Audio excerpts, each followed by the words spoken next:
तुमच्या 50,000 रुपयांचे 1,00,000 रुपये होतील, पण तुम्ही त्या ट्रॅपमधून कधीही सुटणार नाही जर तुम्हाला मिनिमम ड्यू ट्रॅप कळला नाही. बऱ्याच जणांना ही माहितीच नसते. ते ही चूक वारंवार करतात आणि त्या ट्रॅपमध्ये अडकत जातात.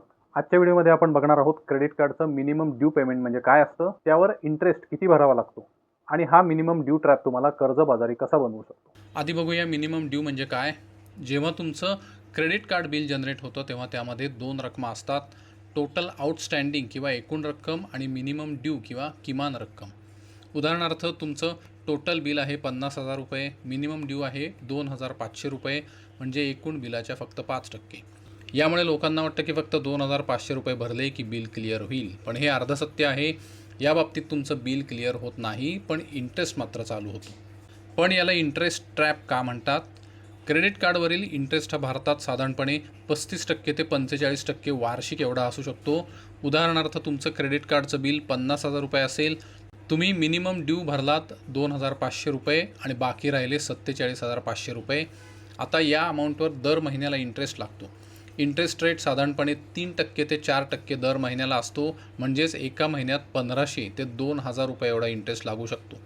जर तुम्ही असंच किमान रकमेचं पेमेंट करत राहिलात तर 50,000 रुपयांची रक्कम काही महिन्यात 80,000 ते 1,00,000पर्यंत होऊ शकते. पण हा कर्जाचा ट्रॅप तयार कसा होतो? Credit card companies minimum due option मुद्दाम देतात, कारण त्यातून त्यांना इंटरेस्ट इन्कम मिळतं. अनेक लोक मिनिमम पेमेंट केल्यावर नंतर पुन्हा खर्च चालू ठेवतात आणि ही सायकल तशीच चालू राहते. यामुळे तुमची उधारी वाढते, व्याज वाढतं आणि शेवटी लोक या क्रेडिट कार्ड ट्रॅपमध्ये अडकतात. यामुळं सिबिल स्कोअर खराब होऊ शकतो आणि भविष्यात लोन मिळणंसुद्धा कठीण होऊ शकतं. पण मग हा ट्रॅप टाळण्याचे काही उपाय आहेत का?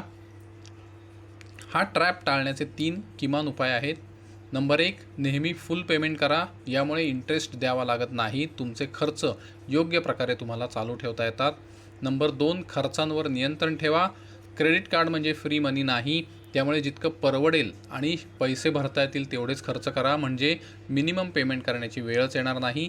आणि नंबर 3, जमल्यास क्रेडिट कार्डच्या पेमेंटसाठी ऑटो डेबिट ऑप्शन ठेवा, ज्यामुळं क्रेडिट कार्ड पेमेंट वेळेवर केलं जाईल आणि लेट पेमेंट टाळता येईल.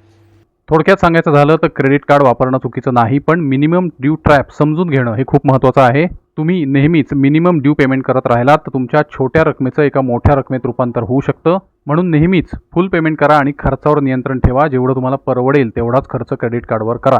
धन्यवाद.